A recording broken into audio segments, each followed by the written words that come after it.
Assalamualaikum warahmatullahi wabarakatuh. Perkenalkan, nama saya Iza Maharani, NIM 21101010086. Di sini saya akan menjelaskan sub yang kedua, yaitu mengenai terjemahan dan asbabun nuzul. Di dalam penjelasan kali ini, saya akan membawakan surat Al-Imran yang berisi bahwa di dalam surat Al-Imran ini kita dilarang untuk saling bermusuhan dan kita dianjurkan untuk saling berdamai tanpa perselisihan. Di sini juga dijelaskan bahwa ada sebuah cerita yang menarik. Pada saat itu ada dua suku yang hidup damai selama berdampingan. Kemudian mereka bermusuhan selama 120 tahun. Penyebabnya apa?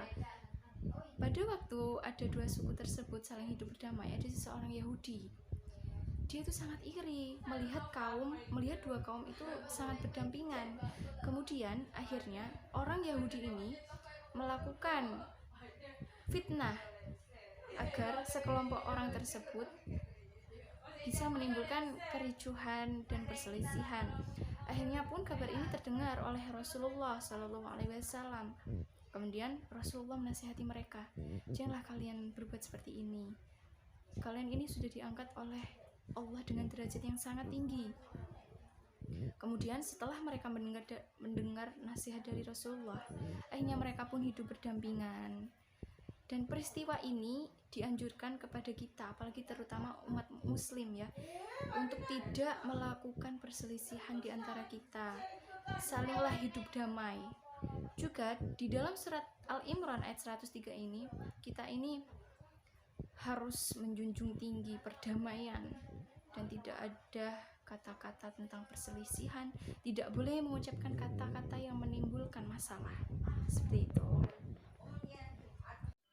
Nah, berkaitan dengan sub yang kedua tadi, saya akan menjelaskan sub yang ketiga, yaitu tentang perencanaan dan perorganisasian. Perencanaan sendiri merupakan fungsi manajemen yang paling utama di dalam menerapkan kegiatan, karena dengan perencanaan kita bisa menerapkan apa saja yang harus kita lakukan agar sesuatu tersebut bisa berjalan dengan lancar. Dan di sini ada dua macam perencanaan, yaitu perencanaan strategis dan perencanaan operasional. Perencanaan strategis berkaitan dengan bagaimana bisa kita membentuk visi, misi, tujuan, dan strategi. Sedangkan jika perencanaan operasional seperti ini, perencanaan operasional tuh umpama ya, kita kan membuat visi. Oh, apa saja sih langkah-langkah yang harus diterapkan agar visi kita ini bisa tercapai? Itu operasional. Jadi operasional ini lebih kayak merinci gitu ya, yang terkandung di dalamnya gitu loh, apa saja langkah-langkah yang harus dilakukan agar visi tersebut bisa tercapai. Seperti itu. Nah, berbicara mengenai pengorganisasian, ini adalah manajemen yang kedua. Menurut George R. Terry, pengorganisasian ini merupakan tindakan atau bagaimana orang-orang ini bisa bekerja sama secara efisien agar bisa mencapai suatu tujuan yang tepat.